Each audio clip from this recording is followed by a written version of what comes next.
Bienvenue dans le cours 15 de la branche 20, les autres instruments. Lorsque nous tirons sur le manche ou que nous poussons sur le manche, notre corps et notre aéronef subit une accélération, soit positive ou négative. On appellera cela les G positifs ou les G négatifs. On obtient des G positifs lorsque l'on tire sur le manche. Plus l'on va tirer, plus il y aura de G. On obtient les G négatifs lorsque l'on pousse sur le manche.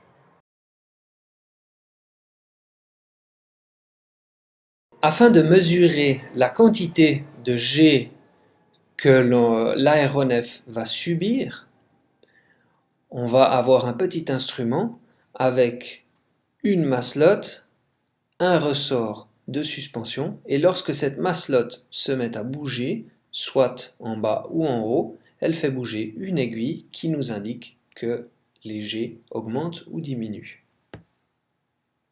On voit ces instruments dans les avions d'acrobatie et dans les aéronefs militaires. Pour les avions, il existe un système avertisseur de décrochage.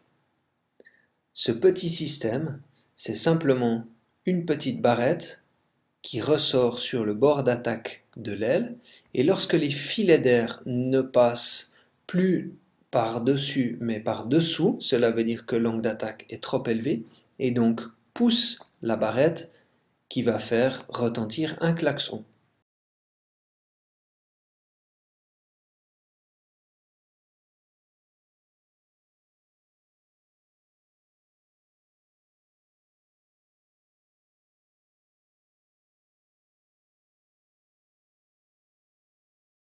Afin de mesurer une pression comme la pression d'huile, on utilise assez souvent un tube de bourdon. Ce petit tube, dans lequel la pression d'huile va rentrer, va bouger en fonction de la quantité de pression à l'intérieur.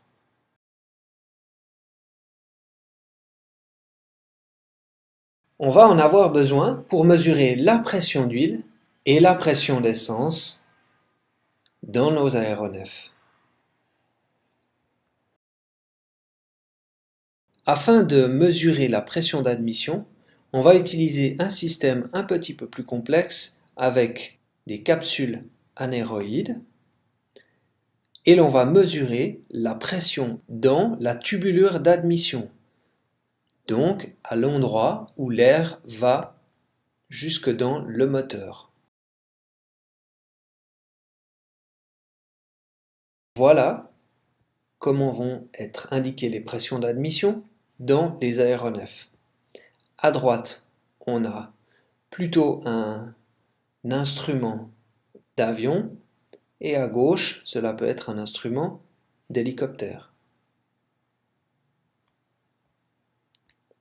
Voici la représentation sur nos petits hélicoptères, par exemple un type Robinson.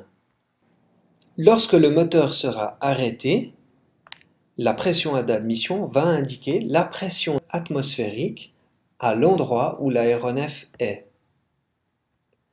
Ceci vient du fait que, comme cette pression d'admission est prise dans la tubulure d'admission, si la tubulure d'admission est au repos, on a donc la pression atmosphérique. Lorsque le moteur va démarrer, l'aiguille va descendre, elle va se situer par exemple aux alentours des 10 pouces, et plus l'on va tirer le collectif, plus elle va monter.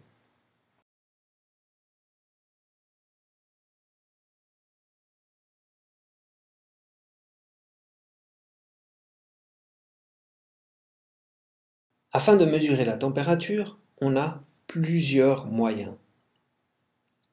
Le thermomètre bimétallique exploite les propriétés qu'ont les métaux à se dilater ou se contracter. Deux métaux sont collés ensemble et l'un ayant un coefficient de dilatation plus élevé que l'autre, il va plus bouger que l'autre. Cela va donc créer une flexion du matériel et donc, relié à un indicateur, nous indiquer une température. Le thermomètre à liquide exploitera le coefficient de dilatation d'un liquide. Le principe est quasi similaire qu'avec le thermomètre bimétallique.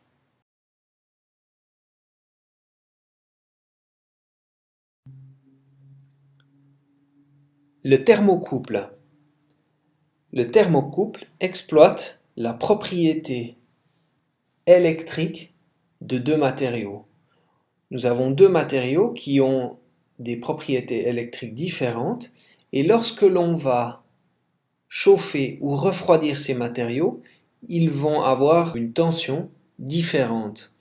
Et c'est cette différence qui va nous permettre de mesurer la température.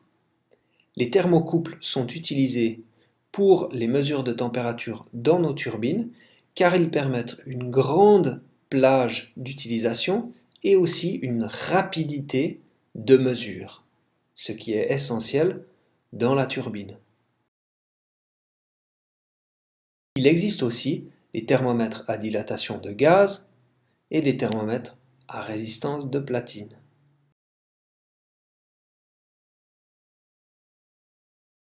Ces mesures de la température vont nous être utiles pour indiquer, par exemple, la température des têtes de cylindre et la température d'huile, mais aussi la température extérieure, ou OAT, Outside Air Temperature. On va aussi utiliser ces instruments pour d'autres mesures de température. Cette mesure-là, vous allez la retrouver dans vos hélicoptères à carburateur. Il permet de mesurer la température à l'intérieur du carburateur et nous indique, par exemple, lorsque la température se trouve dans cette plage, qu'il y a un risque de givrage carburateur.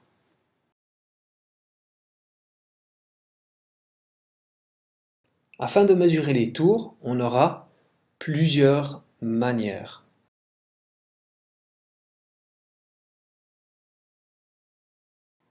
Ici, des petites maslottes tournent plus ou moins vite et en fonction de leur position, nous indiquent plus ou moins de tours.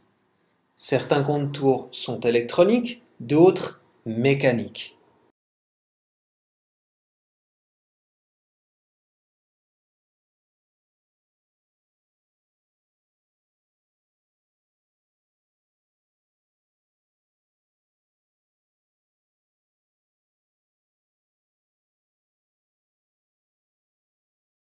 Merci pour votre attention.